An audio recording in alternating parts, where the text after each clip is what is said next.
हर हर महादेव दोस्तों, आज मैं आपको इस वीडियो में सकट चौथ व्रत की कहानी सुनाऊंगी।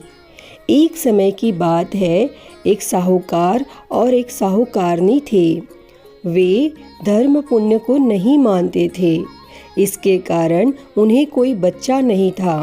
और फिर एक दिन साहूकारनी अपने पड़ोसी के घर गई और उस दिन सकट चौथ था और वहाँ पड़ोसन सकट चौथ की पूजा करके कहानी सुना रही थी। तब साहूकारनी ने पड़ोसन से पूछा, तुम क्या कर रही हो?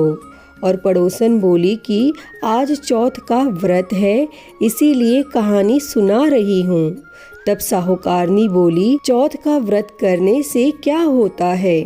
तब पड़ोसन बोली, इसे करने से अन्न, धन, सुहाग, पुत्र सब मिलता है। इतने में साहूकारनी ने कहा, यदि मेरा गर्भ रह जाए तो मैं 1.25 सेर तिलकुट करूंगी और चौथ का व्रत करूंगी।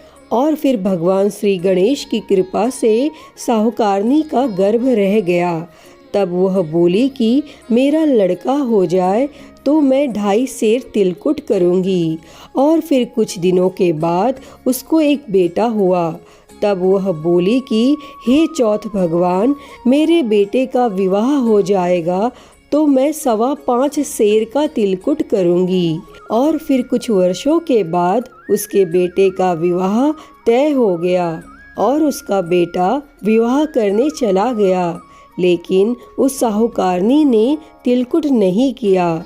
इस कारण से चौथ देव क्रोधित हो गए और उन्होंने उसके बेटे को फेरों से उठाकर पीपल के पेड़ पर बिठा दिया।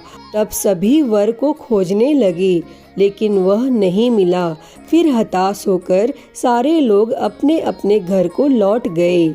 इधर जिस लड़की से साहूकारनी के बेटे का विवाह होने वाला था, वह अपनी सहेलियों के साथ गणगौर पूजन के लिए जंगल में दूब लेने गई। तभी रास्ते में पीपल के पेड़ से आवाज आई, ओ मेरी अर्धब्याही। तब यह बात सुनकर जब लड़की घर आई और फिर उसके बाद वह धीरे धीरे सूखकर कांटा होने लगी। एक दिन लड़की की माँ ने कहा, मैं तुम्हें अच्छा खिलाती हूँ, अच्छा पहनाती हूँ, फिर भी तू सूखती जा रही है, ऐसा क्यों? तब लड़की अपनी माँ से बोली कि वह जब भी दूब लेने जंगल जाती है तो पीपल के पेड़ से एक आदमी बोलता है कि ओ मेरी अर्धब्याही। उसने मेहंदी लगा रखी है और सेहरा भी बांध रखा है। तब उसकी माँ ने पीपल के पेड़ के पास जाकर देखा कि यह तो उसका जमाई ही है। तब उसकी माँ ने अपने जमाई से कहा, यहाँ क्यों बैठे हैं? मेरी बेटी को तो अर्धव्याही कर दी और अब क्या लोगे? तब साहूकारनी का बेटा बोला, मेरी माँ ने चौथ का तिलकुट बोला था लेकिन नहीं किया, इसीलिए चौथ माता ने नाराज होकर यहाँ बैठा दिया। और फिर यह सुनकर उस लड़की की माँ साहूकारनी के घर गई और उससे पूछा कि तुमने सकट चौथ का कुछ बोला है क्या? तब साहूकारनी बोली, तिलकुट बोला था। तब उसके बाद साहूकारनी फिर से बोली, मेरा बेटा घर आ जाए तो मैं 2.5 मन का तिलकुट करूंगी। और फिर इससे भगवान श्री गणेश प्रसन्न हो गए और उसके बेटे को फेरों में लाकर बैठा दिया। तब उसके बेटे का विवाह धूमधाम से हो गया। और फिर जब साहूकारनी का बेटा और बहू घर आ गए, तब साहूकारनी ने 2.5 मन तिलकुट किया और वह बोली, हे चौथ देव, आपके आशीर्वाद से मेरे बेटा बहू घर आए हैं, जिससे मैं हमेशा तिलकुट करके व्रत करूंगी। और फिर इसके बाद सारे नगरवासियों ने तिलकुट के साथ सकट व्रत करना प्रारंभ कर दिया।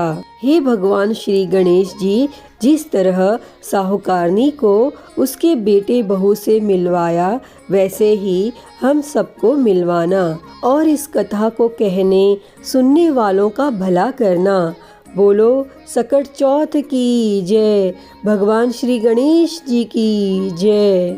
तो दोस्तों यह थी सकट चौथ व्रत की कहानी। अगर आपको यह वीडियो पसंद आई हो तो प्लीज़ इसे लाइक करें, शेयर करें, कमेंट में चौथ माता की जय, भगवान श्री गणेश जी की जय लिखना ना भूलें और मेरे चैनल को सब्सक्राइब कर नोटिफिकेशन बेल को ज़रूर ऑन कर लें। हर हर महादेव। धन्यवाद।